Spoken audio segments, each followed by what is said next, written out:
கொண்டு போய் கொண்டிருக்கும் பொழுது எதிரில் ஒரு பெண்ணு வருது. ஒரு பெண்ணு வந்து கடந்து வர்றாங்க. அவங்க வந்து ஹசாம் என்ற கோத்திரத்தை சேர்ந்த ஒரு பெண்மணி. அவங்க வந்தவன என்ன செய்யறாங்கன்னு கேட்டா ஃபஜஅலல் ஃபலுரு யன்துரு இலைஹா வ தன்துரு இலைஹி. இந்த ஃபலுலை என்ன செய்யறாரு, பின்னாடி ரசூலுல்லாஹ்வுக்கு பின்னாடி உட்கார்ந்து இருந்துகிட்டு அந்த பொம்பளையை பார்க்கிறார். ஒரு பொம்பளை வருது, அந்த பொம்பளை இவர் பார்க்கிறாரு, அந்த பொம்பளையும் இவரை பார்க்கிறாள். நபிகள் நாயகம் ஸல்லல்லாஹு அலைஹி வஸல்லம் என்ன செய்யறாங்கன்னு கேட்டா இவர் பின்னாடி உட்கார்ந்து இருந்தா கூட என்ன செய்யறாங்க, மனிதனுடைய அந்த இயல்புகளை அவங்களுக்கு தெரியும் இல்லையா, பார்த்துருப்பாங்கல்ல. அவங்க டக்குன்னு நினைச்சிட்டாங்க, பார்த்தா திரும்பி மறுபடியும் பார்த்துட்டு இருக்காரு. உடனே ரசூல் ஸல்லல்லாஹு அலைஹி செய்றாங்கன்னு கேட்டா நபி ஸல்லல்லாஹு அலைஹி வஸல்லம் யஸ்ரிஃபு வஜ்ஹல் ஃபضலி இலா ஷிக்கில் ஆகிர். ஃபضலுடைய மூஞ்சி என்ன செய்றாங்க, இப்படி பார்த்துட்டு இப்படி திருப்புறாங்க. என்ன அங்க பாக்குற, இப்படி திரும்பு அப்படின்னு சொல்லி என்ன செய்றாங்க, கையை விட்ட ஒரு தலையை இப்படி திருப்பி அந்த பொண்ணை பார்க்காம ஆக்குறாங்க. அப்படி அப்ப அந்த பொம்பளை ஒரு கேள்வி கேட்குது. என்ன கேட்குதுன்னு கேட்டா, தகப்பனார் வயசான ஒரு ஆளு, அவர் வந்து ஹஜ்ஜு செய்யவே முடியாது, நான் ஹஜ்ஜு கடமை ஆயிடுச்சு, அவருக்கு நேர்ச்சி பண்ணிட்டாரு, அப்ப அந்த செய்ய முடியாது, அவருக்கா நான் ஹஜ்ஜு செய்யலாமான்னு கேட்கறாங்க. அது கேட்கத்தான் வர்றாங்க. கேள்வி கேட்க வந்த அந்த பொம்பளைய இவர் வந்து பார்க்கிறாரு, திரும்புறாரு. இது எங்க இருக்குன்னு கேட்டா சஹீஹுல் புகாரியில 1513வது ஹதீஸ்லையும் நீங்கள் பார்க்கலாம், 1855வது ஹதீஸ்லையும் பார்க்கலாம். இதே சம்பவத்தை 6228 புகாரி தான் 6228வது ஹதீஸ்ல என்ன போட்டிருக்குன்னு கேட்டா அக்பலத்து இம்ராத்துன் மின் ஹஸ்அம வலியத்துன். ரொம்ப பர்சனாலிட்டியான ஒரு பெண்ணு. வலியத்துன்னா ரொம்ப பிரகாசமான மூஞ்சி உடைய, ரொம்ப ரொம்ப ஒரு கவர்ச்சிகரமான ஒரு தோற்றமுடைய ஒரு பெண் வந்து ரசூல் ஸல்லல்லாஹு அலைஹி வஸல்லம் அவர்கள்ட்ட மார்க்க விளக்கம் கேட்டார். ஃபதஃபிகல் ஃபضலு யன்துரு இலைஹா. ஃபضல் இப்னு அப்பாஸ் அவர்கள் அந்த பெண்ணை திரும்பி பார்க்க ஆரம்பித்தார். வ அஜபஹு ஹுஸ்னுஹா. அவளுடைய அழகு அவரை கவர்ந்தது, ஈர்த்தது. வந்த ஒரு பெண்ணுடைய அழகு அவரை ஈர்த்தது அப்படின்னு வருது. இதுல அழகான பெண் என்று வேற வருது, அந்த அழகு இவரை ஈர்க்குது என்று வேற வருகிறது. இதுல புகாரியில் 6228வது ஹதீஸ்ல. அதே மாதிரி திருமதியில 811வது ஹதீஸ்ல என்ன இருக்குன்னு கேட்டா வஸ்தப்தத்துஹு ஜாரியத்துன் ஷாபத்துன். இளமை ததும்பிய ஒரு பெண் நபிகள் நாயகம் ஸல்லல்லாஹு அலைஹி வஸல்லம் அவர்கள்ட்ட மார்க்க தீர்ப்பு கேட்டால் என்று வருகிறது. அப்ப இந்த மூணை வைத்து பார்க்கும் பொழுது நமக்கு என்ன செய்தி கிடைக்கிறது என்பதை இன்ஷா அல்லாஹ் நம்ம நாளைக்கு பார்ப்போம். அஸ்ஸலாமு அலைக்கும் வரஹ்மத்துல்லாஹி வபரகாத்துஹு. அன்பிற்குரிய சகோதர சகோதரிகளே, பிறப்பு முதல் இறப்பு வரை தனிமனித வாழ்வில் இஸ்லாம் என்ற இந்த தொடர் நிகழ்ச்சியில கடைசியாக நேற்றைய தினம் நம்ம என்ன பார்த்தோம்னு கேட்டா, பெண்கள் வந்து முகத்தை மறைக்க வேண்டியது அவசியம் இல்லை, அது கட்டாயம் கிடையாது என்று குர்ஆன்ல இருந்தும் பார்த்தோம். ஒரு ஹதீஸையும் உங்களுக்கு நேற்று சொல்லியிருக்கிறோம். என்ன ஹதீஸ் என்று கேட்டால், நபிகள் நாயகம் ஸல்லல்லாஹு அலைஹி வஸல்லம் அவர்களோடு ஒட்டகத்தில் பிரயாணம் செய்த ஃபضல் இப்னு அப்பாஸ் அவர்கள் எதிரில் வந்த ஒரு பெண்ணை பார்த்தாரு. ரசூலுல்லாஹ் முகத்தை திருப்பி விட்டாங்க, அந்த பொண்ணு அவரை பார்த்துச்சு. இன்னொரு அறிவிப்புல ரொம்ப அழகான ஒரு பெண்ணு பார்த்தது, அந்த அழகு அவரை ஈர்த்தது அப்படின்னு இருந்துச்சு. இன்னொரு அறிவிப்புல இளமை தழும்பிய ஒரு பெண்ணு வந்தாள் என்று இருக்கிறது. இந்த மூணு ஹதீஸையும் வைத்து நீங்கள் இந்த மூணு கருத்துடைய வாசகத்தையும் வச்சு பார்க்கும் பொழுது ஃபضல் இப்னு அப்பாஸ் வந்து திரும்பி ஏன் பார்க்கிறார், திரும்பி எதுக்கு பார்க்கிறாரு? மூஞ்சி தெரிஞ்சானே திரும்பி பார்க்க முடியும், முகம் தெரிஞ்சாதான் திரும்பி என்னமாவது ஒன்று இருந்தா தான் திரும்பி பார்க்க முடியும். மொத்தத்தையும் மூடிக்கிட்டு வந்தார்களே, ஆனால் அழகிய பெண் என்று சொல்ல முடியுமா? மொத்தத்தையும் மூடிக்கிட்டு இருக்கிற ஒரு பெண்ணை அழகு எப்படி காண்பீங்க, அசிங்கம் எப்படி காண்பீங்க, அவங்களுடைய வயசை எப்படி காணுவீங்க? ஷாபத்துன்னு ஒரு இளமை ததும்பிய பெண் என்று வருகிறது. அப்ப இளமை ததும்பியதாக அந்த பெண் இருக்கிறார் என்று அந்த செய்தியை அறிவிக்கிறவர் சொல்லுகிறாரு. இவர் அவளை பார்க்கிறார், அவளும் இவரை பார்க்கிறார். அந்த அழகு அவரை ஈர்த்தது என்று அந்த செய்தியில் சொல்லப்படுகிறது சொன்னா, அப்ப நபிகள் நாயகம் ஸல்லல்லாஹு அலைஹி வஸல்லம் காலத்தில் இது கடைசியில் உள்ளது, கடைசி காலத்தில் உள்ள சம்பவம், ஹிஜாப்லாம் இறங்கின பிறகு உள்ள சம்பவம். அந்த காலகட்டத்திலேயே நபி ஸல்லல்லாஹு அலைஹி வஸல்லம் அது முஸ்லிமான பொண்ணு ஹஜ்ஜி செய்யலாமான்னு விளக்கம் கேட்குதுல, எங்க பாப்பாவுக்கு ஹஜ்ஜி கடமை நான் செய்யட்டுமான்னு கேட்கறதா இருந்தா அது ஒரு முஸ்லிமான பொண்ணா வேற இருக்குது. முஸ்லிமான பொண்ணா இருந்து கொண்டு ஹிஜாபுடைய வசனம்லாம் இறங்கின பிறகு நபி ஸல்லல்லாஹு அலைஹி வஸல்லம் அவர்களுக்கு முன்னாடி வந்து அழகோட வந்து நிக்குது, ஒருத்தர் பார்த்து ரசிக்கிறாரு, இளைஞர் இருக்கிற அளவுக்கு தோற்றத்தில் இருக்கிறாருன்னு சொன்னா எல்லா முகத்தையும் மறைச்சிருந்தா தெரியும், முகம் தான் ஒரு அழகை தீர்மானிக்கிறது. வயசை காட்டுறது முகம்தான், பர்சனாலிட்டியை காட்டுறது முகம்தான், அது தெரிஞ்சு இருக்கிறது என்பதை இதுல இருந்து விளங்கலாம். இதுல இருந்து விளங்குறதை விட நம்மளா சொன்னா கூட என்ன புதுசாக சொல்றான் குழப்பறான்ருவாங்க. யாராவது சொன்னா தானே கேட்கறதா இருக்கிறாங்க. நமக்கே நேரடியாக விளங்கினா கூட யாராவது ஒருத்தர் சொன்னா தான் அவங்களுக்கு வந்து திருப்தியா இருக்கிறது. ஃபத்ஹுல் பாரியில ஹாஃபிஸ் இப்னு ஹஜர் அவர்கள் 6228வது ஹதீஸ் புகாரி இருக்குல்ல, அந்த புகாரிக்கு விரிவுரை தான் ஃபத்ஹுல் பாரி. அந்த விரிவுரை நூலில் ஹாஃபில் இப்னு ஹஜர் அவர்கள் இந்த 6228வது ஹதீஸின் அடியில அவர்கள் சொல்கிறார்கள், ஒஃபீஹி தலீலுன் அலா அன்ன நிசா அல் முஃமினீன லைஸ அலைஹின்ன மினல் ஹிஜாபி மா யல்ஸமு அஸ்வாஜ நபி ஸல்லல்லாஹு அலைஹி வஸல்லம். நபி ஸல்லல்லாஹு அலைஹி வஸல்லம் மனைவியர்களுக்கு எந்த அளவுக்கு ஹிஜாப் அவசியமோ அந்த அளவுக்கு மற்ற பெண்களுக்கு ஹிஜாப் அவசியம் இல்லை என்பதற்கு இந்த ஹதீஸ் சான்றாக இருக்கிறது. இது லவ் லசிம ஸாலிக, இது அவசியம் என்று இருந்தால் ஜமியன் நிசா எல்லா பெண்களும் மூஞ்ச மறைச்சிட்டு இருக்க வேண்டும் என்று இருக்குமே, ஆனால் அமர நபி ஸல்லல்லாஹு அலைஹி வஸல்லம் அல் ஹஸ்அமியா பில் இஸ்திதாரி, மறைக்குமாறு அந்த பெண்ணுக்கு ரசூல் ஸல்லல்லாஹு அலைஹி வஸல்லம், என்ன நீ இவர் மூஞ்ச திருப்பி இருக்க தேவையில்லை, என்னம்மா நீ இப்படி வந்து நிக்கிற, மூஞ்ச காட்டி நிக்கிற, மூஞ்ச மற, உன்னை பார்த்து ஒரு ஆளு கெட்டு போறாரு அப்படின்னு சொல்லி இவர் மூஞ்ச திருப்புறதுக்கு பதிலா அந்த அம்மாவுக்கெல்லாம் ஆர்டர் பிறப்பித்திருப்பார்கள். அந்த அம்மாவுக்கு ஆர்டர் பிறப்பிக்காதல இருந்து அதுல அந்த அர்த்தம் இல்லைன்னு வழங்குறது. கால ஃபீஹி தலீலுன், மேலும் சொல்கிறார் இப்னு ஹஜர் சொல்கிறார், ஃபீஹி தலீலுன், இதுல மேலும் ஆதாரம் இருக்கிறது. அலா அன்ன சத்ரல் மராத்தி வஜ்ஹஹா, பெண்கள் வந்து முகத்தை மறைப்பது வந்து லைஸ ஃபர்லன், அது கடமை இல்லை.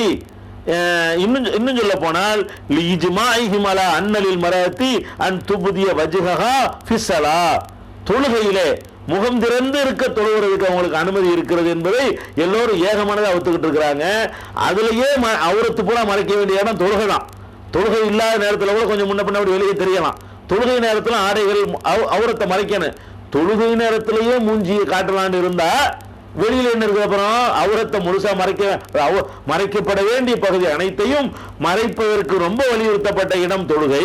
அந்த தொழுகையிலேயே முகத்தை வந்து மறைக்க வேண்டியதில்லை என்று எல்லாம் ஏகமானதா சொல்லும் பொழுது அது எப்படி வெளியே மறைக்க சொல்லுவீங்க அப்படின்னு இப்னு ஹஜர் அவர்கள் கேட்கிறார்கள் என்பதை பார்க்கணும். இது ஒரு சம்பவமாச்சா, முகத்தை மறைக்கணுங்கிற அவசியம் கிடையாது. ரெண்டாவது வந்து புகாரியில 977வது ஹதீஸ்ல ஒரு சம்பவம் இருக்கிறது. நபிகள் நாயகம் ஸல்லல்லாஹு அலைஹி வஸல்லம் அவர்கள் பெருநாள் தொழுகை அன்றைக்கு முஸல்லான்னு ஒரு இடம் இருந்துச்சு மதீனாவுல, அந்த இடத்துல போய் தொழுகை நடத்துவாங்க. பெருநாள் தொழுகை திடல்ல தான் நடத்தணும். அப்படி நடத்தக்கூடிய நேரத்தில் பெண்களும் கண்டிப்பா வரணும். மாதவிடாய் ஏற்பட்ட பெண்கள் கூட வந்து தொழுகையில பங்கெடுக்காம அந்த சபையில வந்து பங்கெடுக்க வேண்டும் என்றெல்லாம் ரசூல் ஸல்லல்லாஹு அலைஹி வஸல்லம் வலியுறுத்தி இருந்தார்கள். அந்த அடிப்படையில் பெண்களும் வந்தாங்க. வந்த உடனே நபி ஸல்லல்லாஹு அலைஹி வஸல்லம் அவர்கள் என்ன பண்றாங்கன்னா சொற்பொழிவு நிகழ்த்துறாங்க. நிகழ்த்தின உடனே அது பெண்கள் பகுதிக்கு தான் எட்டல என்ற உடனே இறங்கி மறுபடி பெண்கள் பகுதிக்கு போய் இன்னொரு சொற்பொழிவு நிகழ்த்துறாங்க. அப்படி நிகழ்த்தக்கூடிய நேரத்தில் உங்களுக்கு அதிகமாக தர்மம் செய்யறதை பற்றி வலியுறுத்தி பேசுறாங்க. நீங்க நல்லா நிறைய கொடுங்கம்மா, நல்ல காரியத்துக்கு அழியில் கொடுங்க அப்படின்னு சொல்லி அந்த சதக்காவை பற்றி, தான தர்மங்கள் செய்வதை பற்றி நபி ஸல்லல்லாஹு அலைஹி வஸல்லம் அவர்கள் அந்த மக்களுக்கு பெண்களுக்கு பிரச்சாரம் பண்ணுகிறார்கள். அப்ப அந்த பிரச்சாரம் பண்ணக்கூடிய நேரத்தில் அதை கேட்டவுடனே என்ன செய்யறாங்கன்னா அள்ளி போடுறாங்க. பெண்கள் எல்லாம் அள்ளி போடும் பொழுது பிலால் அவர்கள் என்ன செய்யறாங்கன்னா அவங்க துண்டை அணிக்கிட்டு போறாங்க. பெண்கள் பகுதியில் ரசூல் ஸல்லல்லாஹு அலைஹி வஸல்லம் உரை நிகழ்த்த பெண்கள் அள்ளி போடுறாங்க. என்னது போடுறாங்க, காலில் கிடக்கிறது, மூக்கில் கையில் கிடக்கிறாங்க, அள்ளி போடுறாங்க. அந்த மாதிரி போடுவதற்கு போகும் பொழுது அதுல வருகிறது, அந்த பெண்கள் எல்லாம் தங்களுடைய கைகளால் அதை கலட்டி பிலாலுடைய ஆடையில போட்டதை நான் பார்த்தேன் அப்படின்னு இப்னு அப்பாஸ் ரலியல்லாஹு அன்ஹு அவர்கள் சொல்றாங்க. இது புகாரியில 977வது ஹதீஸாக இடம்பெற்றிருக்கிறது. அப்ப கைகளால் கலட்டி நாங்க போட்டதை பார்த்தோம்னு சொல்லும் பொழுது இந்த கையும் மறைக்கப்படவில்லை, கையும் வந்து மறைக்கப்படாம இருந்திருக்குது அப்படிங்கிறத 977வது ஹதீஸ்ல இருந்து விளங்கிக் கொள்கிறோம். அதே மாதிரி முஸ்லிம்ல 1467வது ஹதீஸ்ல ஒரு சம்பவம் இருக்கிறது. இதே சம்பவம் தான். எந்த சம்பவம்? பெருநாள் சம்பவம் தான். அதுல என்ன செய்யறாங்கன்னு கேட்டா நபி ஸல்லல்லாஹு அலைஹி வஸல்லம் அவர்கள் பெண்கள் பகுதிக்கு வந்து உரை நிகழ்த்துகிறார்கள். அந்த உரையை என்ன குறிப்பிடுறாங்கன்னு கேட்டா தசத்தக்ன, நீங்கள் நிறைய தர்மம் செய்யுங்க. ஏனென்றால் இன்ன அக்ஸரு குன்ன ஹதபு ஜஹன்னம், உங்கள் அதிகமான பேர் நரகத்தினுடைய எரிபொருளா இருக்கிறீங்க. அதனால பெண்களாகிய நீங்கள் என்ன செய்யுங்க, தர்மத்தை அதிகமா செய்யுங்கன்னு சொல்றாங்க. அப்ப ஒரு பெண்மணி எழுந்து ஒரு கேள்வி கேட்கிறாங்க. அந்த கேள்வி கேட்கிற பெண்ணை பத்தி வரும்பொழுது வருது, இப்போ காமத்து இம்ராத்துன் மின் சித்தத்தின் நிசாயி சஃபாவுல் ஹத்தைனி, இரண்டு கண்களும் நல்ல கருப்பாக இருக்கக்கூடிய ஒரு பெண்மணி எழுந்து, கண்ணங்கள் கருத்த ஒரு பெண்மணி எழுந்து ஒரு கேள்வி கேட்டார்னு வருது. அந்த கேள்வி, ஏன் நாங்க மட்டும் நரகத்துக்கு ரொம்ப போகணும்?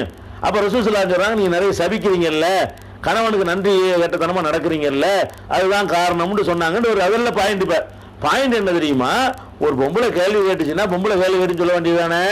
அது சொல்லக்கூடிய சகாபி சொல்றாரு, அவங்களுடைய கன்னம் வந்து கருப்பா இருந்துச்சுங்கிறாரு. கன்னம் கருப்பா இருந்துச்சுன்னு சொல்வதா இருந்தால் என்ன செஞ்சிருக்கணும், முகம் தெரிஞ்சிருந்தால் தான் கன்னம் கருப்பு என்று என்ன செய்ய முடியும், கன்னத்தினுடைய வண்ணத்தை நிறத்தை வந்து சொல்ல முடியும். இது முஸ்லிம்ல 1467வது ஹதீஸ்ல நம்ம பார்க்கலாம். அதனால முகத்தை மறைக்கணும் என்று சொல்வதற்கு வந்து எந்த ஒரு சான்றுமே முகாந்திரமே இல்லை. அப்ப கையை மறைக்கிறது இல்லைன்னு ஆதாரங்களை பார்த்துட்டோம். அதுக்கடுத்து என்னன்னு கேட்டா இன்னொரு சம்பவத்தையும் பார்க்கலாம். நபிகள் நாயகம் ஸல்லல்லாஹு அலைஹி வஸல்லம் காலத்துல பெண்கள்லாம் என்ன செய்வாங்கன்னு கேட்டா ஒரு பெரிய போர்வை முழு உடலை மறைக்கக்கூடிய ஆடையை பொருத்தி கொண்டு தொழுகைக்கு வருவாங்க. எங்க வருவாங்க, சுபுஹ் தொழுகைக்கு வருவாங்க. குன்ன நிசாவுல் மூமினாத்தி யஷ்ஹதுன மா ரசூலுல்லாஹி ஸல்லல்லாஹு அலைஹி வஸல்லம் ஸலாத்துல் ஃபஜ்ர்.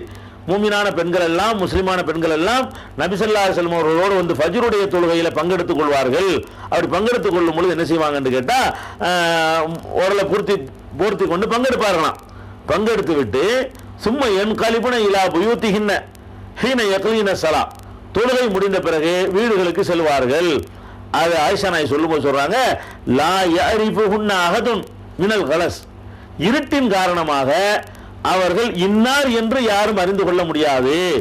அதாவது சுபுஹ் தொழுகைய நல்ல நிலம் தெளிஞ்சவன தொழ மாட்டாங்க ரசூல் ஸல்லல்லாஹு அலைஹி வஸல்லம். இருட்டு இருக்கும்போது தொழுதுட்டு வெளியே வந்து பார்த்தா இதுதான் இருக்கும். அதாவது ரொம்ப விடிஞ்சு தொழுகிறாங்கல்ல, வெளியே வந்து பார்த்தா வெள்ளன்னு வெளிச்சமா போயிடுது. அந்த மாதிரி தொழுவாம ரசூல் ஸல்லல்லாஹு அலைஹி வஸல்லம் சுபுஹ் தொழுகை எப்படி தொழுவாங்கன்னு கேட்டா அதனுடைய அவ்வள் வக்தில் தொழுவாங்க. சுபுஹுடைய அந்த கிழக்கு வெளுத்த உடனே என்ன செய்வாங்க, தொழ ஆரம்பிச்சிருவாங்க. அதுல இருந்து ஒரு மணி நேரத்துக்கு பிறகுதான் அந்த வெளிச்சங்கள் பரவ ஆரம்பிக்கும். அந்த மாதிரி வரும்பொழுது ஆயிஷா நாய் சொல்றாங்க, நாங்கெல்லாம் சுபுஹ் தொழுகைக்கு பெண்கள்லாம் என்ன செய்வோம், போவோம், தொழுது வெளியே வருவோம். இருட்டா இருக்கிற காரணத்தினால இந்த பொம்பளை தான் அந்த பொம்பளை தான் யாருக்கும் அறிஞ்சிக்கிற இயலாதுங்கிறாங்க. அப்ப இது எங்களுக்கு கேட்டா புகாரியில 578, 372, 867, 872 இந்த நம்பர்ல புகார்ல இருக்கிறது. இதுல நமக்கு என்ன விளங்குதுன்னு கேட்டா இருட்டா இருந்ததுனாலதான் ஆள் யாருன்னு தெரியலங்கிறாங்க. மொத்தத்தையும் மறைச்சி இருந்தாங்கன்னு சொன்னா இது வெளிச்சமா இருந்தாலும் தெரியாது. இது இருட்டா இருந்ததுனால் யார் என்று அவங்கள வந்து கண்டுபிடிக்க இயலாது, எந்த பொம்பளை இதுன்னு தெரியாது. ஏன்னா சுபுஹ் தொழுது வெளியே வரும்போது இருட்டா இருக்கும், ஸ்ட்ரீட் லைட்லாம் கிடையாது, பள்ளியில் லைட் போட்டு வச்சிருக்க மாட்டாங்க. அதனால வெளியே வந்தாங்கன்னா இருட்டு தான். அப்ப இருட்டிலேயே தொழுது சுபுஹ் தொழுகை முடிச்சுட்டு வரும்போது முகம் தெரியாத காரணத்தினால இன்னார் என்று அறிய முடியாது என்று சொல்றாங்க. அப்ப இருட்டை காரணம் காட்டுறது என்ன வழங்குதுன்னு கேட்டா அந்த இருட்டு இல்லாமல் இருந்திருக்குமையானால் இன்னார் என்று அறிந்து கொள்ள முடியும். இருட்டா இருந்ததுனால யாருன்னு தெரியல, இருட்டு இல்லைன்னா தெரிஞ்சிருக்கும். எப்படி தெரிஞ்சிருக்கு, மூஞ்சி வச்சுதான் ஆள் தெரியும். ஒரு ஆள் யாருங்கிறது வந்து கையை வச்சு காலை வச்சு தெரியுது, ரொம்ப நெருக்கமான தொடர்புள்ள சொல்ல முடியும். பொதுவாக ஒரு ஆளை அடையாளம் காட்டி சொல்வதற்கு யூஸ் ஆகக்கூடியது வந்து மூஞ்சி தான், முகம்தான். அப்ப முகம் வந்து மறைக்கப்படாவிட்டால் மட்டும்தான் இந்த வாசகத்தை ஆயிஷா நாயகி அவர்களால் சொல்லி இருக்க முடியும். புகாரியில 578, 372, 867, 872 என்பது இந்த ஹதீஸெல்லாம் நீங்கள் பார்க்கலாம். அதே மாதிரி நபி ஸல்லல்லாஹு அலைஹி வஸல்லம் அவர்கள்ட்ட வந்து ஒரு சஹாபி கேட்கிறார், ஜரீர் இப்னு அப்துல்லா கேட்கிறாரு. இது முஸ்லிம்ல 4018வது ஹதீஸாக பதிவு செய்யப்பட்டிருக்கிறது. என்ன கேட்கிறாருன்னு கேட்டா சால்து ரசூலுல்லாஹி ஸல்லல்லாஹு அலைஹி வஸல்லம் அன் நௌரில் ஃபஜா, திடீரென்று நம்ம ஒரு பெண்ணை பார்த்துறோம், அதை பற்றி நான் கேட்டேன். அதாவது பர்பஸா திட்டமிட்டு பார்க்கணும்னு ஒளிஞ்சு நின்று பார்க்கறது அது ஒரு டைப்பு. அப்படி இல்லாம நம்ம வாட்டு போய் திடீர்னு ஒரு பொம்பளை பார்த்துட்டோம், ஆமா கவர்ச்சியான பொம்பளை வருது, நம்ம பார்வை விழுந்துருச்சு. அப்ப நான் என்ன செய்வது, நான் அவ்வளவுதான் ஒழுக்கமாக இருந்தாலும் எதுக்கு திடீர்னு வந்தாங்க என் பார்வையில் பட்டுச்சு, நான் என்ன செய்வேன் அப்படின்னு ஜரீர் இப்னு அப்துல்லா ரலியல்லாஹு அன்ஹு அவர்கள் நபி ஸல்லல்லாஹு அலைஹி வஸல்லம் அவர்கள்ட்ட கேட்கும்போது சொன்னாங்க, ஃபஅமரனி அன் அஸ்ரிஃப பஸரி, என் பார்வையை வேறு பக்கம் திருப்பிக் கொள்ளுமாறு எனக்கு கட்டளையிட்டார்கள்னு சொல்றாங்க. அப்ப எல்லாமே முஸ்லிம்களா இருக்கக்கூடிய நேரத்தில் அவங்க வந்து எல்லாருமே இப்படி மூடிக்கிட்டு போனாங்கன்னு சொன்னா திடீர்னு பொம்பளை என்னது பாக்குறதுன்னா எல்லாத்தையும் மூடிக்கிட்டு போற பொம்பளைகிட்ட என்னது போய் பாக்குறதுக்கு என்ன இருக்கு, அவ முகத்தை திருப்பனு ஒண்ணுமே துணி தானே பார்க்க போறீங்க, அவ முகத்தை திருப்பிக்கன்னு சொல்வதில் இருந்த அங்க பார்ப்பதற்கு என்னமோ ஒரு மிச்சமா இருக்குன்னு அர்த்தம் ஆகுது. எல்லாத்தையும் மூஞ்சி தெரிஞ்சாதான் அந்த வாசகத்தை சொல்ல முடியுமே தவிர மொத்தத்தையும் மறைச்சிட்டு இருந்தாங்கன்னு சொன்னா அது சொல்ல இயலாது என்பதை நம்ம என்ன செய்யலாம், விளங்கிக்கலாம். இது முஸ்லிம்ல 4018வது ஹதீஸ்ல இடம்பெற்றிருக்கிறது. அப்ப இதெல்லாம் வந்து முகத்தை மறைக்க வேண்டும் என்று சொல்லக்கூடியவர்களுடைய கருத்துக்கு வந்து சரியில்லைங்கிறது விளங்குறது. அதே நேரத்தில் ஆயிஷா நாயகி அவர்கள் வந்து ஹஜ்ஜுக்கு போயிருக்கக்கூடிய நேரத்தில் எதிரில் யாராவது வந்தாங்கன்னு சொன்னால் அவங்க என்ன செய்வாங்கன்னு கேட்டால் அவங்களுடைய இதை கொண்டு முகத்தை மறைச்சிக்கிடுவாங்க, ஆளுக்கு போனோன்னு அதை வந்து திறந்துக்கிடுவாங்க அப்படிங்கிற மாதிரியான கருத்தில் அபுதாவுது 1562, அகமது 22,894 ஆகிய ஹதீஸ்களில் வருது. இந்த ஹதீஸுடைய அறிவிப்பாளர்கள் நிறைய பிரச்சனை இருக்குது.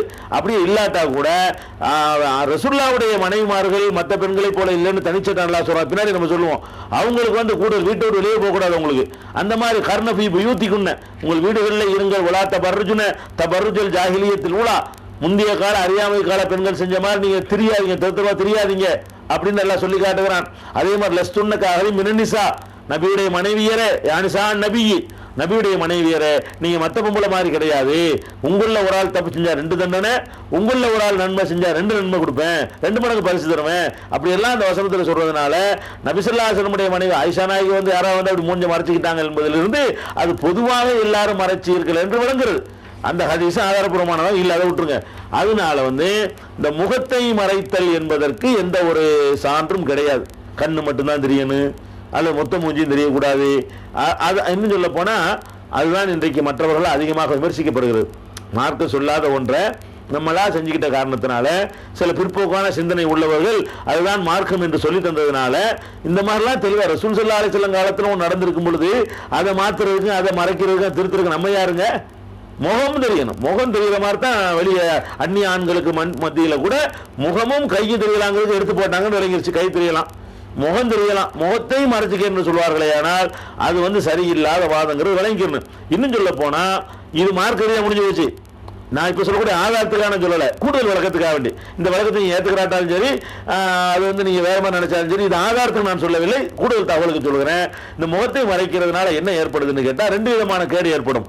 அதனால உள்ள ரிசல்ட் என்ன 2 கேடு ஏற்படும் கேட்டா, இந்த முகத்தை மறைச்சிக்கிட்டு போறதுனால என்ன செய்யறான்னு கேட்டா இது ஒரு கவசமா யூஸ் ஆகுது அப்படின்னு நினைக்கக்கூடிய ஆண்களும் கெட்ட செயல் செய்யறவர்களும் கேடு வெட்டவர்களும் இந்த மாதிரி அதை போட்டுக்கிட்டு கிரிமினல்கள்லாம் தப்பிச்சு போவான். இதை ஒரு சாதனமா கருவியா பயன்படுத்தி கொண்டு அது மாதிரி போறாங்கிற தெரிய வரும் பொழுது எல்லாரும் சோதனைக்கு உள்ளாக்கப்படுவார்கள்.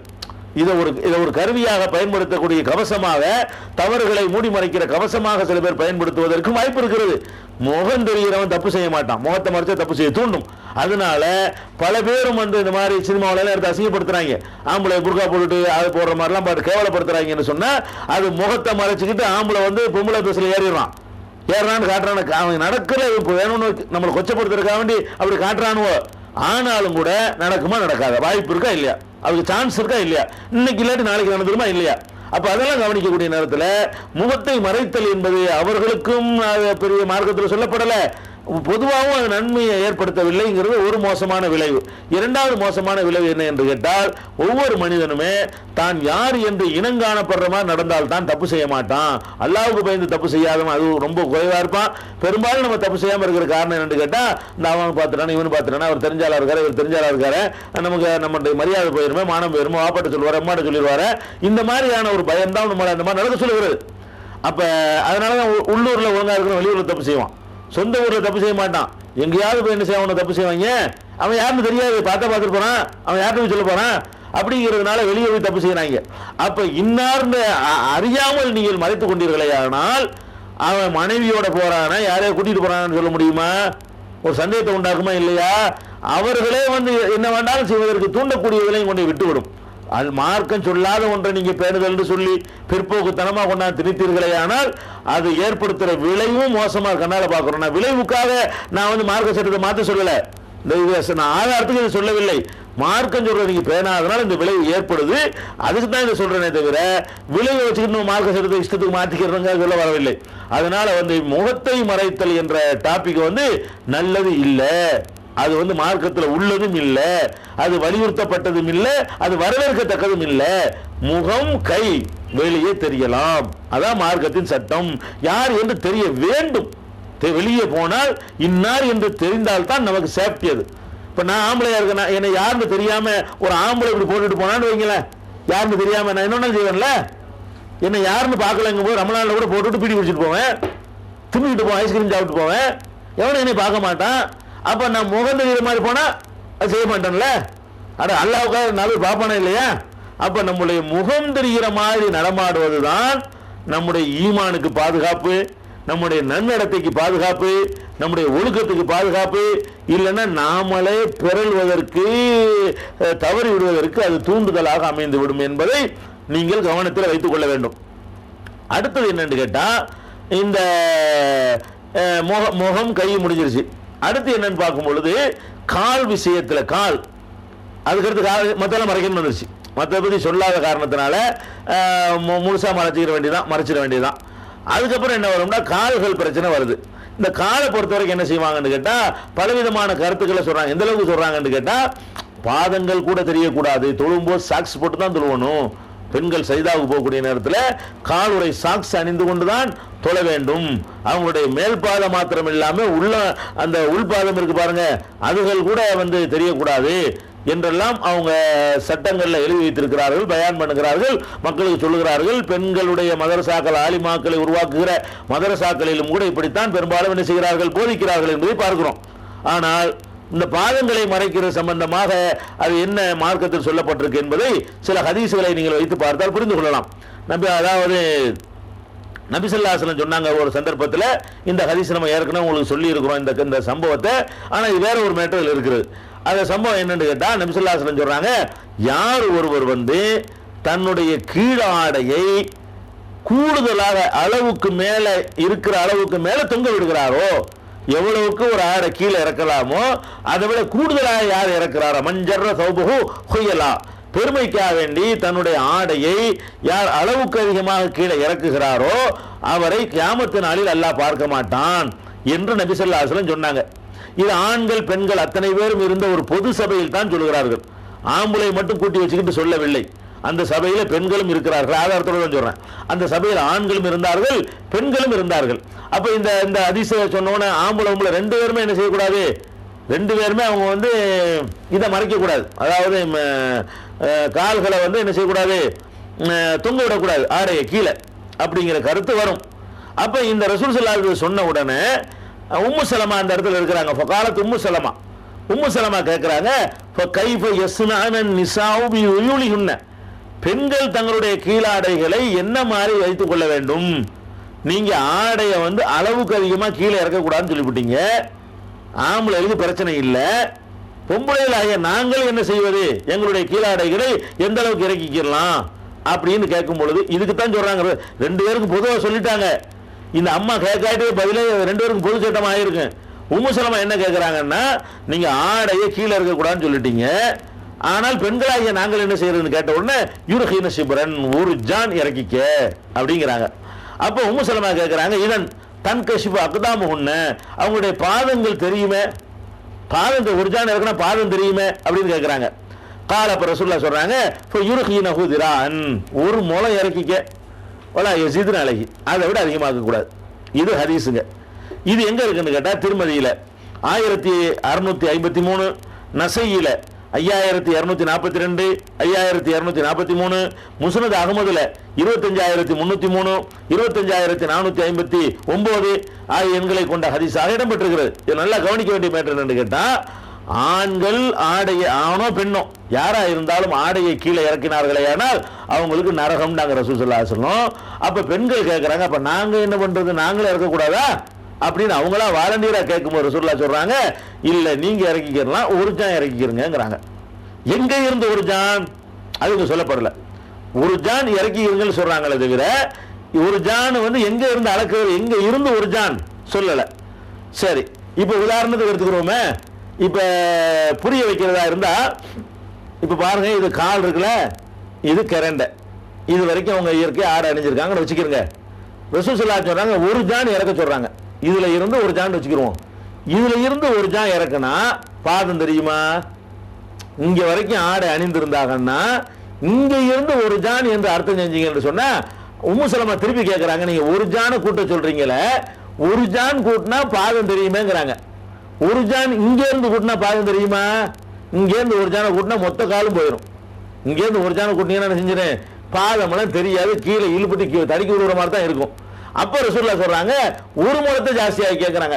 எங்க இருந்து இங்க இருந்து வச்சுக்கிறோம், இங்க இருந்து ஒரு முழத்தை ஜாஸ்தியாக்குனா, ஒரு முழத்தை ஜாஸ்தியாக்குனா என்ன ஆகுதுன்னு மனுஷன் நடக்க இயலுமா? அப்ப இந்த எங்க இருந்து என்பது இது அல்ல, இல்ல வேற எது இல்ல, இதுதான் எல்லை.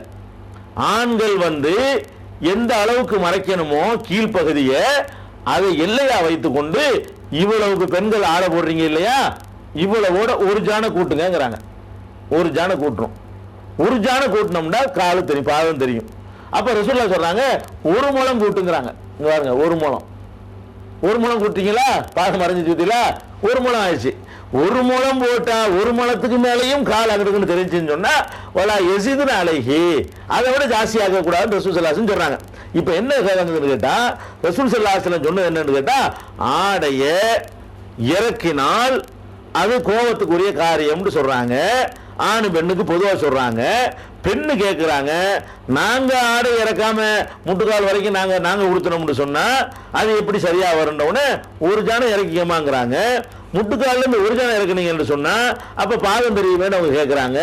அப்ப ரசூல் ஸல்லல்லாஹு அலைஹி வஸல்லம் சொல்றாங்க, பாதம் தெரிஞ்சா ஒரு முளம் இறக்கிக்கங்கிறாங்க. ஒரு முளம் இறக்கிக்கன்னு சொன்னோம் நிப்பாட்டல, ஒரு முளம் இறக்கிக்கன்னு சொல்லிட்டு சொல்றாங்க லா யஸிதுன அலைஹி, ஒரு முளத்தை விட ஜாஸ்தி கிடையாது, ஒரு முளம் தான். அப்ப முட்டுக்கால்ல இருந்து ஒரு முளம்னு சொல்லக்கூடிய நேரத்தில் கண்டிப்பாக பாதத்தில் விரல்கள் அப்படி இப்படின்னு தெரியத்தான் செய்யும், அடிபாகம் தெரியும், குனிந்தால் தெரியும், சைதா செய்தால் தெரியும். அது கீழையும் போட்டு மொத்தத்திலையும் இறக்கணும் என்ற அர்த்தம் அதுல வராது என்பதை இதுல இருந்து விளங்கிக்கிற நசையில, அதாவது இது எங்கெங்கெல்லாம் இருக்குங்களா விளங்கிக்கிறேன்னு, திருமதியில் 1653, நசையில் 5242, 5243, முஸ்னத் அகமதுல 25303, 25459 ஆகிய எண்களை கொண்ட ஹதீஸாக இருக்கிறது. இன்னும் சொல்ல போனால் அகமதுல வரக்கூடிய ஒரு ஹதீஸ் என்ன இருக்குன்னு கேட்டா 4543வது ஹதீஸ்ல ரஹஸல் நிசாயி, நல்லா கவனிக்கணும். அதுல இடம்பெற இப்னு உமர் அறிவிக்கிறாங்க, பெண்களுக்கு அனுமதித்தார்கள், ஆர்டர் கிடையாது. ரஹஸல் நிசாயி, பெண்களுக்கு நபி ஸல்லல்லாஹு அலைஹி வஸல்லம் அவர்கள் அனுமதித்தார்கள். ஐயுர்ஹீன ஷிப்ரன், ஒரு ஜான் இறக்க அனுமதித்தார்கள். ஃபகுல்ன யா ரசூலல்லாஹ், அல்லாஹ்வுடைய தூதரே, இதன் தன்கஷிபு அக்தாமுனா, எங்கள் பாதங்கள் வெளியே தெரியுமே அப்படின்ற உடனே ஃபகால திரான், ஒரு முழம் என்று சொன்னார்கள். அதோடு நிறுத்திக் கொள்ளாமல் வலா தஸீதுன அலைஹி, அதுக்கு மேல ஜாஸ்தி ஆக்கிறாதீங்க. இது அகமதுல 4543வது ஹதீஸாக இடம்பெற்றிருக்கிறது. இதில் என்ன வழங்குதுன்னு கேட்டா, பெண்கள் முட்டுக்காலில் இருந்து கணக்கு பண்ணி ஒரு முழம் விட்டுக்கிற வேண்டியதான். அந்த ஒரு முழம் என்பது அப்ப ஆளாளுக்கு வித்தியாசப்படும்லாம் நீங்க நினைக்க கூடாது. ஏன்னு கேட்டா, ஒரு முழத்தை நீங்க அளக்கு, கை முழம் தானே, கை முழத்தில் நீங்க அளந்தீங்கன்னு சொன்னா அது அவரவருக்கு எனக்கு கரெக்டா வரும். இப்ப எனக்கு இதுல ஒரு முழம் எவ்வளவு வருதோ அதுக்கு தகுந்த மாதிரி தான் காலு அமைஞ்சிருக்கும். முட்டுக்காலில் இருந்து கீழே வரைக்கும் ஒரு அளவு இருக்குல்ல, என் கை முழத்தை விட்டா கரெக்டா அந்த கரண்டை நிற்கும், கரெக்டா கரண்ட் வரைக்கும் வரும், கரண்டை விட கொஞ்சம் கூட இறங்கி நிற்கும். அவரவர் கையில் அவரவர் போட்டாங்கன்னு சொன்னா ஒரு முழம் என்பது அது ஒரு போதுமானதாக இருக்கும். கண்டிப்பா அதுல நடக்கிற நேரத்தில் கால்கள் அப்படி இப்படிமா தான் தெரியும். அடிபாகம் மறைக்கணுங்கிறதோ சாக்ஸ் அதிகப்படுத்தக்கூடாதுங்கிறாங்க. இது குளிருக்காக அணிகிற காலுறை என்ற அடிப்படையில் நீங்கள் அது போட்டுக்கலாம். சாக்ஸ் போடுறது குற்றம் கிடையாது. அது ஒரு குளிருக்காகவோ பித்த வெடிப்புக்காகவோ வேற ஏதாவது ஒரு காரணத்துக்காக நீங்கள் போட்டுக் கொண்டீர்களே ஆனால் அது வேற விஷயம். அதை போடணும் என்று சட்டம் வகுத்தீர்களே ஆனால் அதை நீங்க வகுக்க இயலாது, நான் வகுக்க இயலாது, அல்லாஹ் தான் வகுக்கணும். இல்லைன்னா அல்லாஹ்வுடைய ரசூல் தான் வகுக்கணும். அல்லாஹ் ரசூல் சொல்லாத ஒன்றை நாம சட்டமா வகுக்கிறதுக்கு அனுமதி கிடையாதுங்கிற விளங்கிறேன்னு. அதனால சாக்ஸ் போடணுங்கிறதோ சாக்ஸ் போடாட்டி தொழக்கூடாதுங்கிறதோ பாதம் தெரியக்கூடாது என்பதெல்லாம் எந்த ஒரு குர்ஆன்லையும் எந்த ஒரு ஹதீஸ்லையும் இந்த கருத்தை சொல்லக்கூடிய ஆதாரப்பூர்வமான ஒரு ஹதீஸும் கிடையாது என்பதை விளங்கிக்கணும். பெண்கள் காலுறை அணியணும், உங்க பாதம் தெரியக்கூடாது, சைதா செய்யும் போது அப்ப கூட தொழுகை செல்லாமல் போயிடும் என்றெல்லாம் சொல்லுகிற ஒரு பிரச்சாரம் செய்வதை நம்ம பார்க்கிறோம். அதுக்கு சான்று இல்லை என்பதை சொன்னோம். ஆனால் ஒரு சான்று இருக்கிறது, ஆனால் ஆதாரப்பூர்வமான சான்று இல்லை. அது என்ன சான்று என்று கேட்டால், அபுதாவுதுல 545வது ஹதீஸா இருக்கிறது. ஒரு பெண் கீழாடை இல்லாமல், கீழாண்ட வேட்டி தனியாக பாவாடை உடுத்தாம ஒரே மாதிரியா பெரிய புர்கா மாதிரி அதில் நைட்டி மாதிரி போட்டுக்கொண்டு தலையில் ஒரு முட்டாக்க போட்டுக்கொண்டு தலையில் ஒரு ஹிமாரை போட்டுக்கொண்டு ஒரு நைட்டி மாதிரி அணிந்து கொண்டு தொழுவலாமா அப்படின்னு சொல்லி உம்மு சலமாவிடத்தில் உம்மு சலமா நபிகள் நாயகம் ஸல்லல்லாஹு அலைஹி வஸல்லம் அவங்கள்ட்ட கேட்குறாங்க. அப்போ நபி ஸல்லல்லாஹு அலைஹி சொல்கிறாங்க, இதாக்கான திரவு சாபிகன் யுகத்தி லுஹூர கதமைகா, அவருடைய பாதங்களுடைய மேற்பகுதியை அது மறைக்கும் அளவுக்கு இருக்குமே ஆனால் பரவாயில்லை. பாதத்தினுடைய மேற்பகுதி மறைகிற அளவுக்கு அந்த நைட்டியோ அந்த கீழாடையோ இருக்குமையானால் அதுல ப்ராப்ளம் இல்லை என்று ரசூல் ஸல்லல்லாஹு அலைஹி வஸல்லம் சொன்னதாக அபூதாவுதுல 545வது ஹதீஸ்ல இருக்கிறது. இந்த ஹதீஸை பொறுத்த வரைக்கும் அதே அபூதாவுதுல இந்த ஹதீஸை ஒட்டி இது கீழே இதனுடைய குறிப்புல அபூதாவுது என்ன சொல்றாருன்னு கேட்டா, இந்த ஹதீஸை வந்து முகமது இப்னு ஸெய்த் என்பவர் வழியாக அப்துல்லாஹ் இப்னு தீனார் அறிவிக்கிறார். இந்த ஹதீஸை முகமது இப்னு ஸெய்த் சொன்னதாக அப்துல்லாஹ் இப்னு தீனார் சொல்றாரு. இந்த முகமது இப்னு ஸெய்திட்ட இருந்து அப்துல்லாஹ் இப்னு தீனார் மாத்திரம் இல்லாம இதே செய்தியை வேற சில பேர் அறிவிக்கிறாங்க. அவங்க யார் என்று கேட்டால் மாலிக் இப்னு அனஸ், மாலிக் இமாம் இருக்காங்கல்ல அவங்க, பக்ர் இப்னு முலர் ஒன்று, ஹப்ஸ் இப்னு கியாஸ் ஒன்று, இஸ்மாயில் இப்னு ஜாஃபர் ஒன்று, நாலாச்சா இப்னு அபீதாப் ஒன்று, இப்னு இஸ்ஹாக் ஒன்று, இப்படி 4 பேர் 6 பேர் அறிவிக்கிறாங்க. அப்ப இந்த முகமது இப்னு ஸெய்த் என்பவரிடம் இருந்து மொத்தம் அறிவிக்கிற ஆளுக்கு 7 பேர். 7ல வந்து அப்துல்லாஹ் இப்னு தீனார் அறிவிக்கிற ஹதீஸை இப்ப பார்த்தோம். மீதி 6 பேர் இந்த செய்தி அறிவிக்கிறாங்க. எப்படி அறிவிக்கிறாங்கன்னு கேட்டா, உம்மு சலமாட்ட யாரோ கேட்கும் பொழுது உம்மு சலமா சொந்த கருத்தா இப்படி சொன்னாங்க என்றுதான் அதுல 6 பேர் அறிவிக்கிறாங்க. அப்ப இந்த ஒரு ஆள் என்ன செய்யறாருன்னா ரசூல் ஸல்லல்லாஹு அலைஹி வஸல்லம் சேவை இல்லாம சம்பந்தப்படுத்திருக்கிறாரு. உம்மு சலமா அவங்க சொன்னாங்க இந்த மாதிரி ஒரு பெண் அணியலாமான்னு கேட்கும்போது அவங்க சொல்றாங்க மேல பாதத்துடைய மேல் பகுதி மறைஞ்சாதான் அணியலாம், அதை வச்சு தொழுவலாம்னு சொல்லி அவங்க சொன்னதாக இருக்கிறது. அதனால இது ரசூல் ஸல்லல்லாஹு அலைஹி வஸல்லம் அவர்களோடு சம்பந்தப்படுத்தி சொல்லக்கூடிய அறிவிப்பு சரியில்லை. ஏன்னா ஒரு ஆள்கிட்ட இருந்து அந்த செய்தி அறிவிக்கப்படுது. ஒரு செய்தி தான் இது. முகமது இப்னு ஸெய்திட்ட இருந்து 7 பேர் படிச்சிருக்கிறாங்க. 7 பேர்ல 6 பேர் அறிவிக்கிறாங்க உம்மு சலமா சொந்த கருத்தா சொன்னதாக. ஒரு ஆள் மட்டும் சொல்றாரு ரசூலுல்லாஹ் சொன்னதாக சொல்லும் போது அவர்கிட்ட மறதி வருவதற்கு வாய்ப்பு கூட, 6 பேர்கிட்ட மறதி வருவதற்கு வாய்ப்பு கம்மி என்ற இந்த கருத்துக்களை எல்லாம் அபூதாவுத் அவர்களே சொல்லிடுறதுனால இது ரசூல் ஸல்லல்லாஹு அலைஹி வஸல்லம் சம்பந்தம் இல்லாத ஒரு ஹதீஸ்னு விளங்கிக்கணும். அப்படியே இதை உம்மு சலமா சொன்னா ஏத்துக்கிட்டா என்னன்னு கேட்டா கூட அந்த ஹதீஸ்லையும் இது இல்லை, இதுதான் இருக்குது. அந்த ஹதீஸ் ஆதாரமா ஏத்துக்கிட்டா கூட பாதங்களின் மேற்பகுதி மறைகிற அளவுக்கு அந்த ஆடை இறங்கியிருந்தா போதும், பாதங்களுடைய சைதாவுக்கு போனா உள்ளேயும் அவர் மறிஞ்சு நிக்கிற அளவுக்கு இருக்கணும் அப்படிங்கிற மாதிரி கருத்தை அந்த ஹதீஸை தரவில்லை. எந்த ஹதீஸை காலுரை அணிவதற்கு ஆதாரமா அவர்கள் காட்டுகிறார்களோ அந்த ஹதீஸ்லயே காலுரை அணிவதற்கு இல்லைங்கிறது தான் ஆதாரமா இருக்குது. அது ஆதாரப்பூர்வமான ஹதீஸும் இல்லைங்கிறத விளங்கிக்கணும். அதுக்கடுத்து நபிகள் நாயகம் ஸல்லல்லாஹு அலைஹி வஸல்லம் அவங்க காலத்தில் நடந்த ஒரு சம்பவம், ஃபாத்திமா பின்த் கைஸுங்கிறவங்க தொடர்பான சம்பவம். இவங்க என்ன செய்யறாங்கன்னு கேட்டா, இவங்களை வந்து ஒரு ஆள் வந்து திருமணம் பண்றாரு. திருமணம் பண்ண உடனே அவர் வந்து கொல்லப்பட்டு போயிறாரு. கொல்லப்பட்டவுடனே இவங்க விதவையா இருக்கிறாங்க.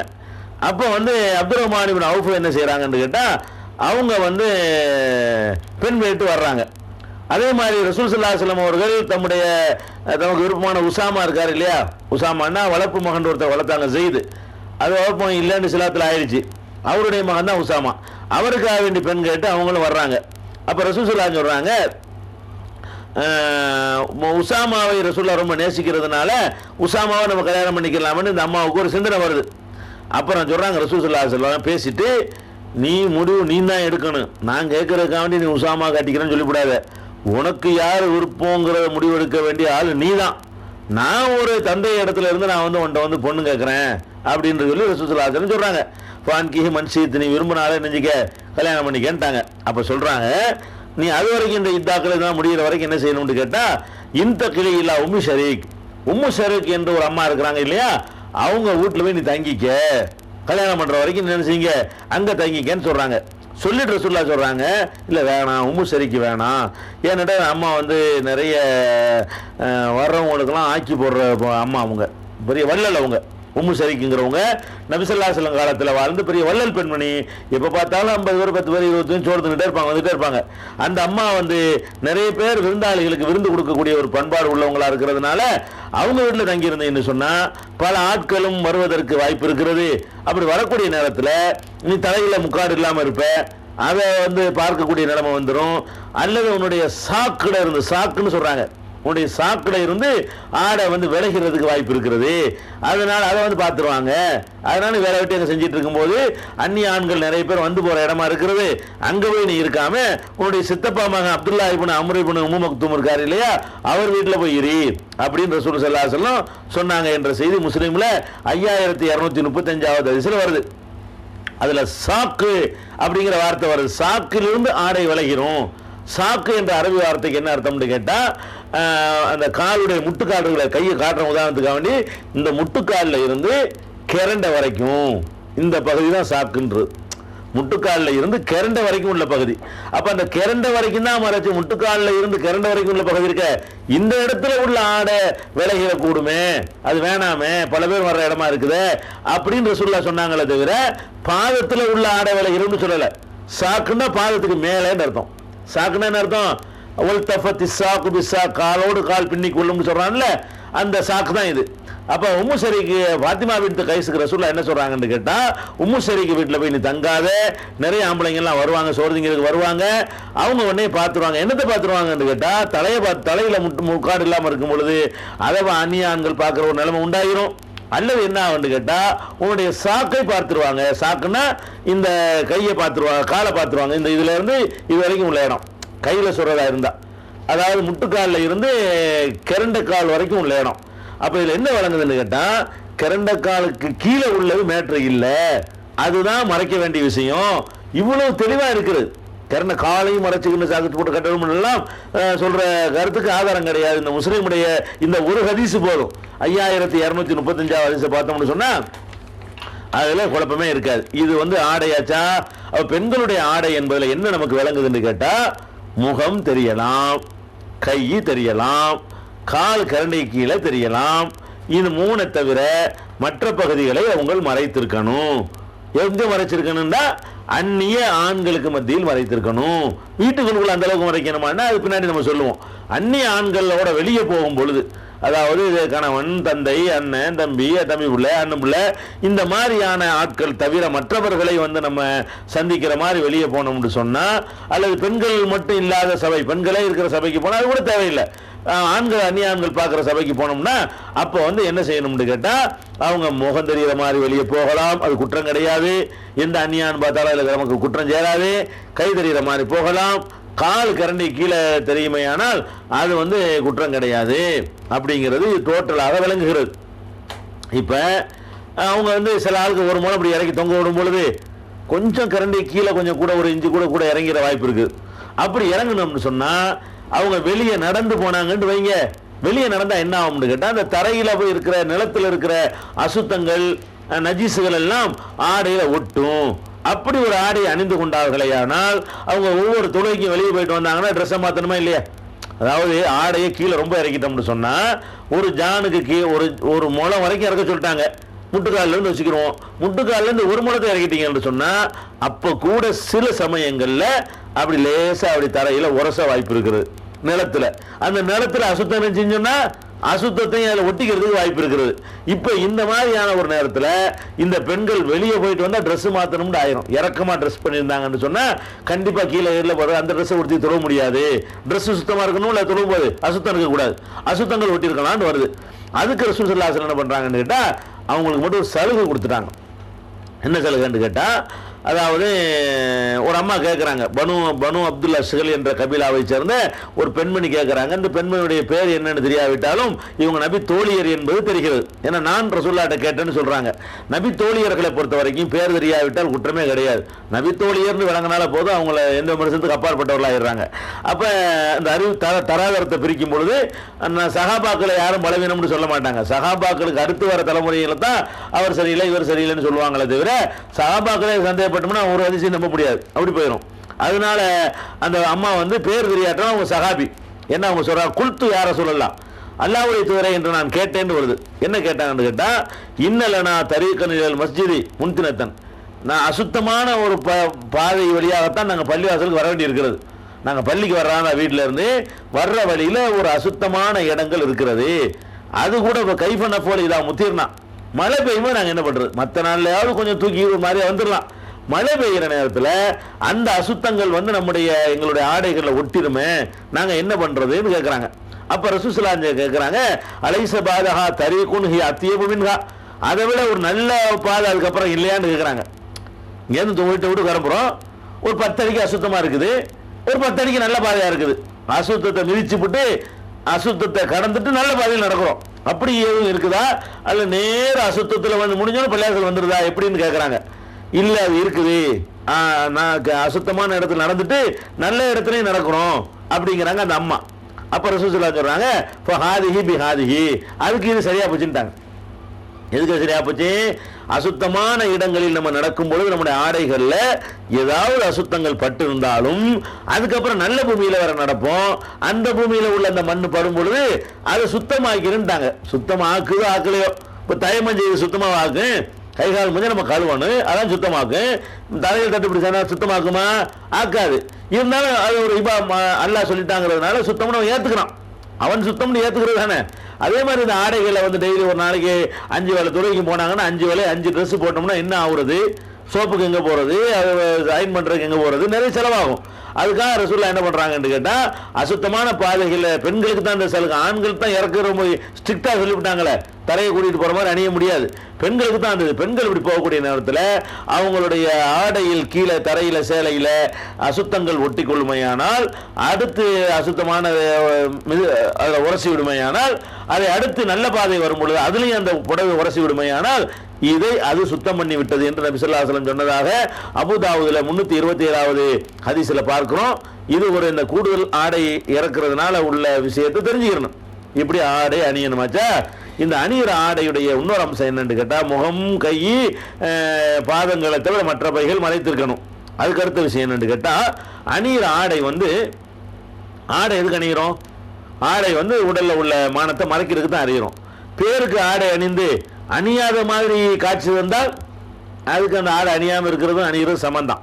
அப்போ நபி ஸல்லல்லாஹு அலைஹி வஸல்லம் வந்து அதை கண்டிக்கிறாங்க. ஆடை அணிகிறவங்க பெண்களை பொறுத்த வரைக்கும் ஒரு காலம் வரும், அதை ரசூல் ஸல்லல்லாஹு அலைஹி வஸல்லம் சொல்றாங்க. முஸ்லீமில் வரக்கூடிய 5098வது ஹதீஸ், என்னுடைய சமுதாயத்தில் நரகவாசிகள் 2 குரூப் இருக்கிறாங்க.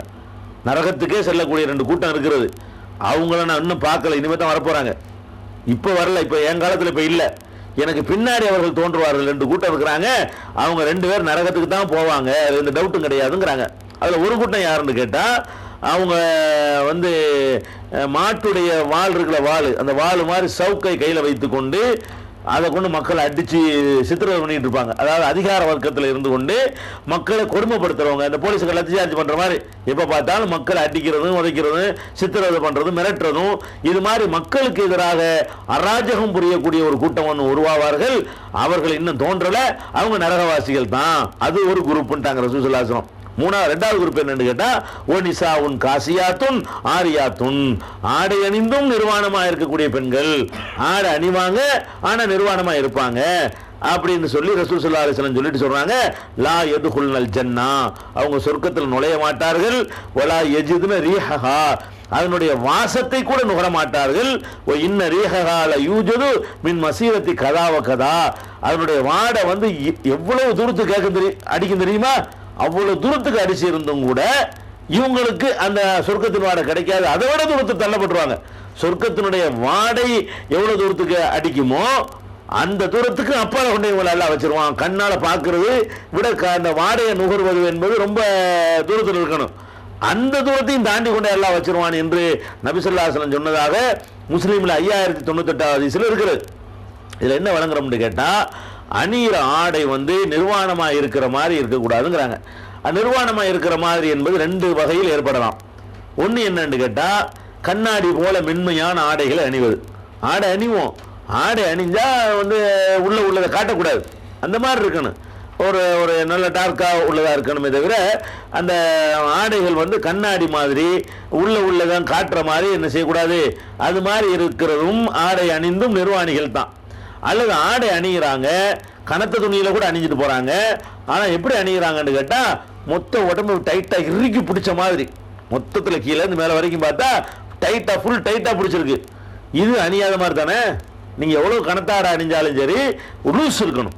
ஆடை வந்து ஆடை அணிந்தும் நிர்வாணம் என்பதை தவிர்க்க நம்ம விரும்பணும்னு சொன்னா, ஆடைகள் வந்து கொஞ்சம் தொலைதொலன்னு இருக்கணும். பெண்கள் அணிகிற ஆடை வந்து உடம்பை இறுக்கி பிடிக்கிற மாதிரி இருக்கக்கூடாது. இருந்தால் அது வந்து ஈர்க்கும், சிலரை ஈர்த்தால் அவங்களும் கட்டு நம்மளும் கட்டு போயிடுவோம். அப்படிங்கிறதுக்காக என்ன செய்யப்படுதுன்னா, அதை வந்து காசியாத்தும் ஆரியாத்தும் நரகவாசிகள், அணிந்தும் நிர்வாணமாக இருக்கிறவங்க நரகவாசிகள் என்று நபிகள் நாயகம் ஸல்லல்லாஹு அலைஹி வஸல்லம் அவர்கள் என்ன செய்யறாங்க, அதை வந்து கண்டிக்கிறாங்க. அதனால் அந்த மாதிரி ஆடைகள் நம்ம அணியக்கூடிய நேரத்தில் கலர் பிரச்சனை இல்லை, பட்டு அணிஞ்சிக்கிறங்க, என்ன வேணாலும் அணிஞ்சிக்கிறங்க. ஆனால் என்ன இருக்கணும்னா நீங்கள் அணிகிற புர்கா அணிங்க, வெள்ளத்துப்பட்டியை போத்துக்கிறங்க, அல்லது சுடிதாரை கூட கொஞ்சம் லூஸாக போட்டு தலையில் மட்டும் சுடிதாருக்கு இருக்காது, தலையில் ஒரு இதையும் போட்டுக்கிறங்க, ஃபுல் ஹேண்டு சுடிதார் போட்டுக்கிறங்க. ஒன்றும் இல்லை, அதுவே புர்கா தான். உங்களுடைய வசதி போல் என்ன செஞ்சுக்கலாம், அதுக்கெல்லாம் பண்ணிக்கிறலாம். ஆனால் அந்த ஆடை எப்படி இருக்கணும்னு கேட்டால் டைட்டாகவும் இருக்கக்கூடாது, மெல்லிய துணியில உள்ள பிரதிபலித்து காட்டக்கூடிய விதமாகவும் அந்த ஆடை இருக்கக்கூடாது என்பது நபி ஸல்லல்லாஹு அலைஹி வஸல்லமுடைய கட்டளை. இதை விளங்கிக்கிறோம். அதே நேரத்தில் பெண்கள் இந்த மாதிரி ஆடை அணிந்து விட்டார்களே ஆனால், இந்த மாதிரி ஆடை முகம், கை, பாதங்களை தவிர மற்ற பகுதிகளெல்லாம் ஒழுங்காக மறைத்திருந்தார்களே ஆனால் அவங்க அந்த கண்டிஷனில் இருந்தால் வெளியெல்லாம் போகலாம், வரலாம். வெளியெல்லாம் பிரயாணம் பண்ணுவதற்கு தான் மகரம் வேணும்னு சொல்லியிருக்காங்களே தவிர மூணு போகலாம், கருத்துருக்கு போகலாம், அது போகலாம், இது போகலாம், எல்லாம் சேப்பள்ளியாசருக்கு வரலாம், இதெல்லாம் கூடும். இது எங்கள் போர்க்களத்துக்கு போயிருக்காங்க. நபி ஸல்லல்லாஹு அலைஹி வஸல்லம் காலத்தில் ஒரு அம்மா என்ன செய்கிறாங்கன்னு கேட்டால், ரசூல் ஸல்லல்லாஹு அலைஹி வஸல்லமுடைய காலத்தில் 12 யுத்தங்கள் அவர் கணவர் செஞ்சிருக்கிறாரு. அதில் இந்த அம்மா 6 யுத்தத்தில் கணவரோட சேர்ந்து பங்கெடுத்துச்சு. யுத்தத்தில் போய் என்ன பண்ணுவாங்க இந்த அம்மான்னு கேட்டால் அவங்க சொல்கிறாங்க, குன்னா நுதாவில் கல்மா, காயமடைந்தவர்களுக்கு நாங்கள் சிகிச்சை செய்வோம், அக்குவாலல் மர்லா, நோயாளிகளுக்கு உரிய அந்த மருத்துவ வசதிகள், நர்ஸ் வேலைகள் அதெல்லாம் பார்ப்போம். இதுக்கெல்லாம் நாங்கள் யுத்த காலத்துக்கு போயிருக்கோங்கிறாங்க. யுத்த காலம்ங்கிறோம் ஒரு டேஞ்சரான இடம், அந்த இடத்துக்கு பெண்கள்லாம் போய் காயப்பட்டவங்களை சிகிச்சை அளிச்சிருக்கிறாங்க. அந்த மாதிரிலாம் செஞ்சிருக்கிற காரணத்தினால நபி ஸல்லல்லாஹு அலைஹி வஸல்லம் அவர்களுக்கு கூட என்ன பண்ணியிருக்காங்கன்னா, அவங்களுக்கு காயம் ஏற்பட்ட பொழுது ஃபாத்திமா நாயகி தான் பாயை, ஒரு கோரம் ஈச்சம்பாயை எரித்து சாம்பலை எடுத்து அதை அவங்களுக்கு காயப்பட்ட இடத்துல பூசி அந்த ரத்த ஓட்டத்தை நிப்பாட்டினாங்கன்னு வருது. போர்களுக்கு போயிருக்க போய் தானே செய்ய முடிஞ்சு. வெளியே எல்லாம் போகலாம், வெளியே போகிறதுக்குலாம் மார்க்கம் தடுக்கல. ட்ரெஸ் ஒழுங்கான முறையில் இருந்தால் அது போகிறதுக்கு பிரயாணம் பண்ணி போகிறது 3 நாள் தொலைவுடைய பிரயாணம் போகக்கூடாதுன்னு இருக்குது. அது பின்னாடி அந்த டாப்பிக்கை நம்ம சொல்லும் பொழுது பார்த்துக்குருவோம். இப்போ ட்ரெஸ் மேட்ரு மட்டும் பார்க்கறதுனால இந்த ட்ரெஸ் அணிந்து கொண்டார்களே ஆனால் அவங்க வெளியே போகலாம், யுத்தத்து வரைக்கும் போகலாம், பெருநா தொலைக்கு போகலாம் அப்படிங்கிற கருத்துப்பட உள்ள ஹதீஸ் புகாரியில் 324, 980, 1600, 1652 எண்களை கொண்ட ஹதீஸா இருக்கிறது. இதுதான் பெண்களுடைய ஆடை. மற்றபடி ஆண்களுக்கு சொன்ன மாதிரி எல்லா கலர்ஸும் உங்களுக்கு அனுமதி இருக்கு, டோட்டல் காவி உள்பட. ஆண்களுக்கு தானே காவியை தடுத்தாங்க, எல்லா மெட்டீரியலும் உங்களுக்கு அனுமதி இருக்கிறது, பட்டு உள்பட எல்லாமே அனுமதி இருக்கிறது. என்ன உங்களுக்கு ஆம்பளைக்கு வேற கண்டிஷனை போட்டுவிட்டு பொம்பளைக்கு வேற கண்டிஷன் போட்டுருக்கு. என்னன்னு கேட்டால் உங்கள் ஆடை கொஞ்சம் கூடுதலாக இருக்கட்டும், எல்லாத்தையும் மறைக்கிற மாதிரி போட்டுக்கிறங்க. அதான் இஸ்லாம் அவங்கள்ட்ட எதிர்பார்க்கக்கூடியது. அடுத்தது இந்த ஆடைன்னு வந்துட்ட காரணத்தினால ஆடைக்கு அடுத்து நம்ம தெரிஞ்சுக்கிற வேண்டியது மனித வாழ்க்கையில் தொடர்புடைய நறுமண பொருள்கள், அதை பயன்படுத்துறது. ஆடை முடிஞ்சிருச்சுல, ஆடைக்கு அப்புறம் நறுமணப் பொருள் என்பது ஆண்கள் பெண்கள் எல்லாத்துக்கும் பொதுவானது தான். இந்த நறுமணப் பொருளை பொறுத்த வரைக்கும் நபி ஸல்லல்லாஹு அலைஹி வஸல்லத்துக்கு ரொம்ப நறுமணத்தில் ரொம்ப நாட்டம் கூட. இந்த வாசத்தை ரொம்ப ரொம்ப விரும்புவாங்க. மற்ற இதுல எல்லாம் பெரிய டேஸ்ட் எதிர்பார்க்க மாட்டாங்க. உணவுல பயங்கரமான டேஸ்டாக இருந்தால் தான் திங்கணும் அப்படிலாம் கிடையாது. அது படுக்கிற ஆடை, அணிஞ்சிருக்கிற ஆடை, பட்டுக்கிற கட்டில், இருக்கிற வீடு, சரணமாக அதெல்லாம் விரும்ப மாட்டாங்க. இதுல எல்லாம் பெரிய அளவுக்கு உங்களுக்கு ஈடுபாடுலாம் கிடையாது. எனக்கும் உலகத்துக்கு என்னப்பா இருக்குன்னு போயிடுவாங்க. ஆனால் எதை விரும்புவாங்கன்னு கேட்டால் அந்த நறுமணத்தை அவங்க விரும்புவாங்க. எந்த அளவுக்கு விரும்புவாங்கன்னு கேட்டால் நறுமணத்தை அவங்க மறுக்கவே மாட்டாங்களாம். அத்தர் கொண்டாந்து கொடுத்தா, மலர் கொண்டாந்து கொடுத்தா, வாசனை பொருள் கொடுத்தா, கஸ்தூரி கொடுத்தார்களே ஆனால் இந்த மாதிரி எந்த ஒரு அண்ணன் நபி ஸல்லல்லாஹு அலைஹி வஸல்லம் காணலா எருத்து தீப நன்மை வாசனை திரவியங்களை நபி ஸல்லல்லாஹு அலைஹி வஸல்லம் மறுத்தது இல்லை, மறுக்க மாட்டார்கள் என்று புகாரியில் 2582, 5929 ஆகிய ஹதீஸ்களில் பார்க்குறோம். ரசூலுல்லாஹ் மறுத்தது இல்லைன்னு. ரசூலுல்லாஹ் மறுக்காட்டி அவங்க தனிப்பட்ட முறையில் விரும்பி இருக்கிறாங்க, நம்மளும் விரும்பணுமான்னு கேட்டால் நம்ம கட்டளையும் போட்டிருக்கிறாங்க. எப்படி கட்டிருக்கிறாங்கன்னா, அபூ ஹுரைரா அறிவிக்கிறாங்க, மண் உரில் அலைஹி ரைஹானுன், யாருக்காவது நறுமண பொருள்கள் வழங்கப்படுமையானால் ஃபலா யருத்தஹு, அதை நிராகரிச்சிடாதீங்க. ஏன்னா ஃபைன்னஹு ஹபீஃபுல் மஹமலி, அது சுமக்க லேசானது. ஏன்னா சீனி முட்டையை தலையில் வைக்க போனால் நறுமண பொருள் வெயிட்லெஸ். ஹபீபுல் மஹமல்னா அது வெயிட்லெஸ்ஸாக எடை குறைந்தது. அதே தீபுர்ரீஹி, வாசம் நல்ல வாசம் வந்துக்கிட்டே இருக்கும், நல்ல வாசமும் தருது, தூக்குறதுக்கும் சிரமம் இல்லை. அதை தடவிக்கிற பொரிய இதில் தூக்குறதுக்கு வெயிட்டே இல்லை. வெயிட் இல்லாத ஒரு பொருளாக இருக்கிறதுனாலையும் நல்ல வாசனை வர்றதுனாலையும் அதை நீங்கள் நிராகரிக்காதீங்க என்று நபி ஸல்லல்லாஹு அலைஹி வஸல்லம் சொன்ன ஹதீஸ் முஸ்லீமில் 4183வது ஹதீஸாக நம்ம பார்க்கிறோம். அதே மாதிரி இந்த நறுமணங்கள் மறுக்கக்கூடாது, பூசிக்கொள்ளணும். இதில் குறிப்பாக மக்கள் கூடுகிற சபைகள், அது மாதிரியான ஃபங்க்ஷன்கள், ஜும்மாக்கள், பெருநாள்கள், இது மாதிரி கூட்டங்களுக்கு போகக்கூடிய நேரத்தில் இது பெண்களுக்கு மட்டும் நான் சொல்லிட்டு பொதுவாக சொல்லிட்டு இருக்கிறேன். பெண்களுக்கு மட்டும் வந்து விதிவிலக்கு நறுமணத்தில் வருது. நபி ஸல்லல்லாஹு அலைஹி வஸல்லம் என்ன செய்கிறாங்கன்னு கேட்டால், ஜும்மா தினத்தில் குளிக்கிறது கடமை. அதே நேரத்தில் வந்து வாயமச தீபன் நறுமண பொருளை பூசிக்கொள்வதும் அவசியம் என்று பெருமானார் ஸல்லல்லாஹு அலைஹி வஸல்லம் சொல்லியிருக்காங்க. ஜும்மா அன்னைக்கு, ஜும்மா என்பது பல மக்கள், அதிகமான மக்கள் கூடுகிற நேரம். அந்த இடத்துல வேர்வை நாற்றம் வரும், பலவித வாசங்கள் வரும். கொஞ்சம் அத்தர் போட்டுட்டு செண்டு போட்டுட்டு இருந்தோம்னு சொன்னால் அந்த வாசம் வந்து அதை அந்த கரெக்ட் பண்ணும். பல பேர் மூச்சு காத்து வரும், பல விஷயங்கள் இருக்கிறதுனால அந்த இடத்துல ஒரு ஆரோக்கியமான சூழ்நிலை நிலவாது. அது நிலவுவதற்காக என்ன செய்கிறாங்கன்னு கேட்டால், ஜும்மாவுக்கு போகும்போது அத்தர் பூசிக்கிட்டு போங்க, நறுமணம் பூசிக்கிட்டு போங்க. அத்தர் தான் பூசணும் இல்லை, கொஞ்சம் மல்லிகை கூட பாக்கெட்டில் வச்சுட்டு போகலாம், ஒரு மல்லிகை கூட வச்சுட்டு போகலாம், வாசம் வரணும், அவ்வளவுதான். நறுமணம்னு அங்கே வருதே தவிர அது அத்தர் லிக்விடாக இருக்கணும்லாம் அவசியம் கிடையாது. ஏதோ ஒரு வகையில் நறுமணம் வரணும். இப்போ நறுமண பொருளை வந்து என்ன செய்யுங்க, தூக்கிட்டு போங்க என்று ரசூல் ஸல்லல்லாஹு அலைஹி வஸல்லம் சொன்னதாக புகாரியில் 880, 883, 884, 910, 1400 ஆகிய எண்களை கொண்ட ஹதீஸா இருக்கிறது. இந்த நறுமண பொருள்களை வந்து ஜும்மா அன்னைக்கு பூசிக்கொள்ள வேண்டும். இது ஒரு நறுமணம் சம்பந்தப்பட்ட ஒரு மேட்ரு. இதெல்லாம் பிறப்பு முதல் இறப்புறதே ஒரு மேட்ரு தானே, இதையும் தெரிஞ்சுக்கணும். அதுக்கடுத்து பெண்களை பொறுத்த வரைக்கும் அவர்கள் நறுமண பொருள்களை பூசிக்கொள்ளலாம். ஆனால் இரவு நேரங்களில் பூசித்தால் வெளியே போகக்கூடாது. பகலில் பூசிக்கிட்டார்களே ஆனால் வெளியெல்லாம் போகலாம். இரவு நேரத்தில் பூசிக்கொண்டார்களே ஆனால் அந்த இரவு நேரத்தில் பூசிக்கிட்டு வெளியே போனால் அது வெளியே போகிறது வந்து வேற ஒரு மெசேஜ் சொல்கிற மாதிரி தெரியுது பார்த்தா. அதனால ரசூல் ஸல்லல்லாஹு அலைஹி வஸல்லம் அதை வந்து தடுத்துருக்குறாங்க.